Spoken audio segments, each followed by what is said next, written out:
श्री हरतालिका व्रतकथा. श्री हरतालिका व्रताची देवता शिव व पार्वती आहेत. पार्वती ही शिवाची अर्धांगी, महान पतिव्रता, स्त्री जातीचा आदर्श. जन्मोजन्मी हाच पती मिळावा म्हणून पार्वतीने उग्र व्रत केले. तेच हरतालिका हे व्रत. पूर्वजन्मी पार्वतीने शिवशंकरास वरले. पार्वतीचा पिता दक्षराज याला ही गोष्ट आवडली नाही. दक्ष प्रजापती याने महायज्ञ याग सत्राचा आरंभ केला. सर्व देवांना आमंत्रणे दिली, परंतु शिव आणि पार्वतीला मात्र त्याने बोलावले नाही. ब्रह्मा विष्णू ज्याला वंदन करतात, वेद आणि शेष ज्याचे स्तवन करतात, अशा शिव जगदात्म्याचा शिवमहिमा जाणून न घेता दक्ष राजा रात्रंदिवस शिवाची निंदा करीत असे. शिवाला तो देव मानत नसे. आपल्या पित्याने महायज्ञयाग सत्र समारंभ आरंभिला असून सर्वांना आमंत्रण केली, पण आपल्या पतीला व आपल्याला बोलावले नाही. म्हणून पार्वतीला अतिशय दुःख झाले. आपला पिता कदाचित आपल्याला विसरला असेल. आमंत्रण येईल अशा आशेने दक्षकन्या पार्वती आतुरतेने कैलासात वाट पाहिली. नंतर पार्वती शिवशंकरांना म्हणाली, हे प्राणनाथा, माझ्या पित्याने आपल्या सदनी यज्ञयाग मांडला आहे. त्याने आपल्या सर्व कन्यांना सन्मानाने आमंत्रित केले आहे. मला आमंत्रण देण्यास तो कदाचित विसरला असेल. मला तिथे जायचे हवे. पार्वतीचे हे उद्गार ऐकून शिव म्हणाले, हे मृगलोचने गौरी, तू मुळीच तिथे जाऊ नकोस. तुझा पिता माझा द्वेष करतो. हे शिवानने, तू तिथे गेलीस तर तुझा पिता तुला अपमानित करेल. शिव हे अंबिकेला सांगित असताना देवर्षी नारदमुनी तिथे आले. नारदाने त्यांचा संवाद ऐकला होता. हे पार्वतीला म्हणाले, देवी पित्याच्या घरी जाण्यासाठी कन्येने मान अपमान पाहू नये. नारदाचे हे वचन ऐकून पार्वतीने दक्ष राजाच्या त्या समारंभात जाण्याचा निश्चय केला. लगेच दाक्षायणी भूतगण बरोबर घेऊन नंदीवर बसून दक्षाच्या यज्ञमंडपात आली. यज्ञमंडपात सर्व देव आणि ऋषींना दक्ष राजाने सन्मानाने बसवले होते. भवानी जगदंबा पार्वती आलेली पाहून सर्व देव आणि ऋषींना अत्यंत आनंद झाला. नंदीवरून उतरून पार्वती गेली. दक्ष राजाने तिच्याकडे बघितले नाही. जगन्माता गुणनिधान पार्वतीने आपल्या पित्याच्या चेहऱ्याकडे पाहिले. तिला वाटले धुराने डोळे भरले म्हणून कदाचित आपल्याकडे पित्याची दृष्टी गेली नसेल. नंतर पार्वतीने आपल्या सर्व बहिणीकडे बघितले. त्या सर्व बहिणींना राजाने सन्मानित केले होते. त्या देखील पार्वतीशी बोलल्या नाहीत. नंतर पार्वतीने आपल्या आईकडे पाहिले. तिने सुद्धा पार्वतीकडे बघितले नाही. पार्वतीचे मन अगदी खट्टू झाले. दक्ष प्रजापती तिच्याकडे बघून म्हणाला, ही कशाला येथे आली? हिला येथे कोणी बोलावले? कन्या पार्वती व जामात शंकर मला दृष्टी समोर नको.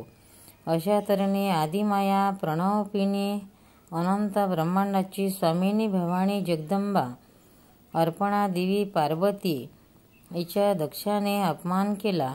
आदिशक्ती जगदंबा दक्षायणी पार्वती या महान अपमानामुळे अत्यंत क्रोधाने संतप्त झाली. आकाशातून प्रलय करणारी वीज धरणीवर अकस्मात पडावी त्याप्रमाणे पार्वतीने धगधगत्या यज्ञकुंडात एकदम उडी घेतली. पुढे मग हिमालय पर्वतीने उद्री त्रिपुरा सुंदरी पार्वतीने अवतार घेतला. जगदंबिका आदिमाया प्रणवपिनी हिमालय पार्वतीची कन्या झाली. या स्वरूप सुंदरी कन्येची ब्रह्मांडात दुसरी प्रतिमा नव्हती. अष्टनायकांचे सौंदर्याला तिच्या पायाच्या अंगठ्याची सर येणार नव्हती. तिच्या स्वरूपाचे वर्णन करण्याची शेषालाही शक्ती नव्हती. तिच्या लावण्यात सृष्टीचे सौंदर्य प्रतिबिंब झाले होते. तिच्या कुंकुमतिलकापुढे सूर्याचे तांबडे लाल बिंब देखील नम्र झाले होते.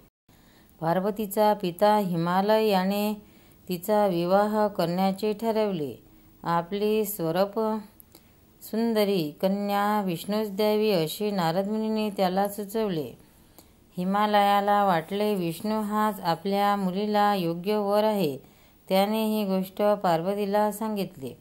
तेव्हा पार्वती म्हणाली, त्रैलोक्याचे अधिपती कैलासाधिपती शंकर माझे पती व्हावे अशी माझी इच्छा आहे.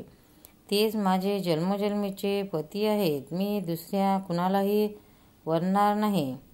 मुली शंकर यांना लोक ईश्वर मानतात हे मला ठाऊक आहे, पण तो बहुत करून स्मशानात आढळतो, सर्वांगास राख लावतो, सर्पांचे अलंकार घालतो. मुली दक्ष प्रजापती राजाला जामात म्हणून तो आवडला नव्हता. पार्वतीने त्यांच्याशी लग्न केले म्हणून त्याने तिला कैलासनाथाचा अपमान केला होता. हिमालय उद्गारला, पण पिताश्री त्याचा परिणाम काय झाला? पार्वती उद्गारली, तुझ्यासारखी रूपवती स्वरूपवती स्त्री त्रिभुवनात दुसरी कोणी नसेल. तुला मी विष्णूस देणार आहे, तोच तुला योग्य वर आहे. हिमालय म्हणाला, नाही, मी शिवशंकराला मानाने वारले आहे.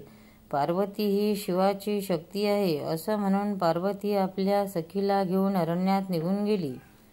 तिथे नदीकाठी बसून तिने वाळूचे शिवलिंग तयार केले. आपल्या सखीला बरोबर घेऊन तिने शंकराची आराधना केली. शिवलिंगाची मनोभावे पूजा केली. संपूर्ण दिवस उपोषण केले. भाद्रपद शुद्ध तृतीयेला तो दिवस होता. पार्वतीची भक्ती पाहून शंकर वटुवेश धरून तिच्या समोर गेले. हे सुंदरी, तू हे कोणत्या हेतूने व्रत केले आहेस? यावर पार्वती म्हणाली, कैलासनाथा श्री शंकर माझे पती व्हावे म्हणून मी हे व्रत केले आहे. हे ऐकून वटुरूप शंकर म्हणाले, तू तर हिमालय राजाची राजकन्या आहे. तुला तो वर मुळीच योग्य नाही. श्री विष्णू सर्व गुण संपन्न आहेत. त्याला तू वर शंकराचा नाद सोडून दे, कारण तो महाक्रोधी आहे. वाघाचे कातडे तो परिधान करतो, सर्पांची भूषणे धारण करतो, स्मशानात वास्तव्य करतो, त्याच्या सभोवती भूतगण असतात. म्हणून तुला मी हे सांगत आहे. हे त्या बटूचे वचन ऐकून पार्वतीने रागाने खवळले. हे शिवनिंदका, तू येथून चालता हो.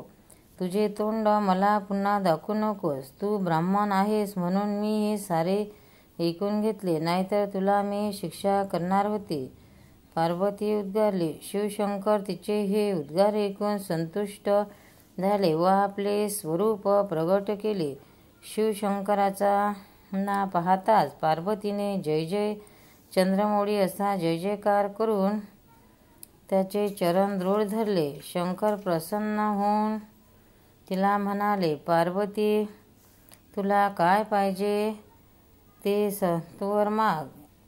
ते ऐकून पार्वतीला आनंद झाला. ती म्हणाली, हे जगदात्मा जगदीश्वरा, तुझ्या अर्धांगी मला ठाव दे. तथास्तु असे सांगून श्रीशंकर कैलासास निघून गेले.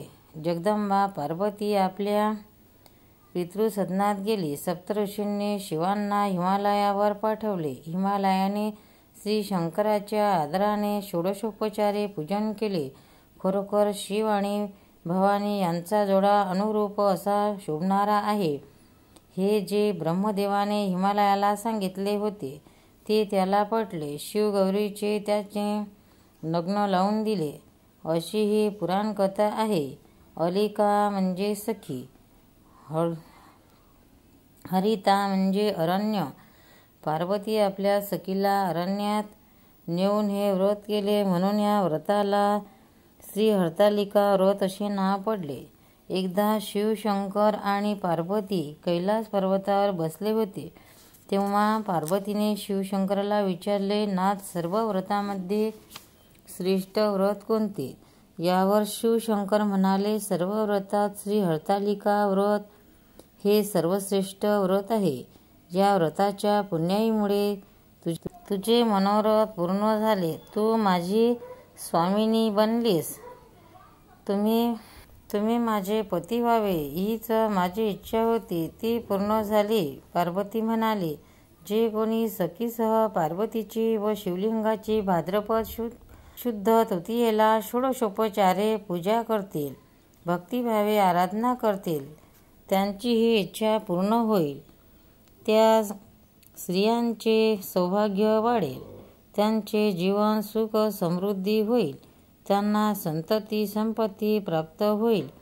शिवशंकर म्हणाले, अशी ही हरतालिकेची कहाणी, ही साठीउत्तराची कहाणी सबूळ समृद्ध. हरतालिका माता की जय. पार्वती माता की जय. देवीला प्रार्थना. या देवी सर्वभूतेषु शक्तिरूपेण संस्थिता. नमस्ते नमस्तस्यै नमस्तस्यै नमो नमः. त्वं परा प्रकृतिः साक्षात् ब्रह्मणः परमात्मनः ततो जातं जगत् सर्वत्वजगत् जननी शिवे. नमो देवे महादेवे शिवाय सततं नमः. नमः प्रकृते भद्राये सुष्टाश्री वसतो शेषकादशं रुद्रा द्वादशन्दित्यः ज्ञानन्ना चिन्मयानंदा. पार्वती माता की. भक्तांना व्हिडिओ आवडल्यास व्हिडिओला लाईक करा, शेअर करा, सबस्क्राईब करा, तसेच बाजूला असलेल्या बेलवर क्लिक करा, म्हणजे याच्या पुढील सर्व व्हिडिओ तुम्हाला सर्वात आधी मिळत जातील. जय श्री कृष्ण.